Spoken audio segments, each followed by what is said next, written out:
ಶರಣು ಶರಣಾರ್ಥಿಗಳು. ನಾನು ಡಾಕ್ಟರ್ ಸಾರಿಕಾ ಎಸ್ ಗಂಗಾ ಮತ್ತೆ ತಮ್ಮೆದುರಿಗೆ ಇನ್ನೊಂದು ವಚನ ವಿಶ್ಲೇಷಣೆಯೊಂದಿಗೆ. ಮಕ್ಕಳನ್ನು ಪುಸ್ತಕದ ಹುಳಗಳನ್ನಾಗಿ ಮಾಡದಿರು, ಈ ಪ್ರಪಂಚವನ್ನು ಅರೆಯುವ ಹಾಗೆ ಮಾಡು ತಯ್ಯಾರು. ಮಕ್ಕಳನ್ನು ಪುಸ್ತಕದ ಹುಳಗಳನ್ನಾಗಿ ಮಾಡದಿರು, ಈ ಪ್ರಪಂಚವನ್ನು ಅರೆಯುವ ಹಾಗೆ ಮಾಡು ತಯ್ಯಾರು. ಆಗ ನೀನು ಶಿಕ್ಷಕನಾಗಿದ್ದಕ್ಕೂ ಸಾರ್ಥಕ ನೋಡೆಂದ ನಮ್ಮ ಕಲಾ ಸಂಗಮನಾಥ. ಆಗ ನೀನು ಶಿಕ್ಷಕನಾಗಿದ್ದಕ್ಕೂ ಸಾರ್ಥಕ ನೋಡೆಂದ ನಮ್ಮ ಕಲಾ ಸಂಗಮನಾಥ. ಹೌದಲ್ವೇ ಬಂಧುಗಳೇ? ನಾವು ನೋಡ್ತಾ ಇದ್ದೀವಿ, ಈಗ ಕೇವಲ ಶಿಕ್ಷಣ ಅಂತಂದ್ರೆ ಪುಸ್ತಕದಲ್ಲಿರುವುದನ್ನ ಮಸ್ತಕಕ್ಕೆ ಹಾಕಿಕೊಂಡು ಅದನ್ನ ಅಂಕ ರೂಪದಲ್ಲಿ ಹೊರತರುವಂಥದ್ದನ್ನ ಅಂದ್ಕೊಂಡಿದ್ದೀವಿ.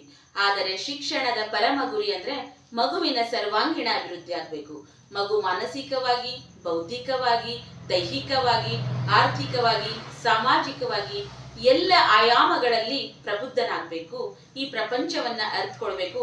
ಶಿಕ್ಷಣವನ್ನ ಪಡೆದುಕೊಂಡು ತನ್ನದೇ ಆದ ಒಂದು ಜೀವನ ರೂಪಿಸ್ಕೊಳ್ಬೇಕು ಎನ್ನುವಂಥದ್ದು ಶಿಕ್ಷಣದ ಗುರಿ. ಆದ್ರೆ ಇಂದಿನ ದಿನಗಳಲ್ಲಿ ನಾವು ನೋಡ್ತಾ ಇದ್ದೀವಿ, ಮಕ್ಕಳಾಗಿರ್ಬೋದು, ತಂದೆ ತಾಯಿಗಳಾಗಿರ್ಬೋದು, ಶಿಕ್ಷಕರಾಗಿರ್ಬೋದು, ಕೇವಲ ಅಂಕಗಳ ಬೆನ್ನನ್ನ ಹತ್ತಾ ಇದ್ದೀವಿ. ನನ್ನ ಮಗ ಪ್ರಥಮ ರ್ಯಾಂಕ್ ಪಡಿಬೇಕು, ನನ್ನ ಮಗ ಇಡೀ ಕಾಲೇಜಿಗೆ ಪ್ರಥಮ ಬರಬೇಕು, ಇದೇ ಒಂದು ನಾವು ಶಿಕ್ಷಣ ಅಂತ ಅನ್ಕೊಂಡಿದ್ದೀವಿ.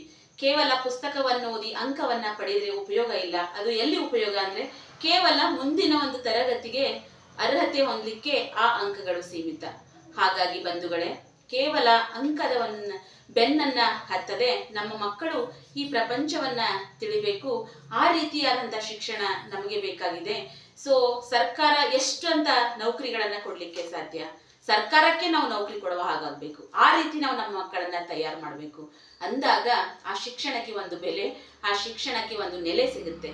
ಆದ್ದರಿಂದ ನಾನು ಎಲ್ಲರಲ್ಲೂ ಪ್ರಾರ್ಥನೆ ಮಾಡ್ಕೊಳ್ತಾ ಇದ್ದೀನಿ, ಕೇವಲ ಅಂಕಕ್ಕೆ ಬೆನ್ನು ಹತ್ತದೇನೆ ಮಕ್ಕಳ ಸರ್ವಾಂಗೀಣ ಅಭಿವೃದ್ಧಿಗಾಗಿ ನಾವು ಶ್ರಮ ಪಡೋಣ.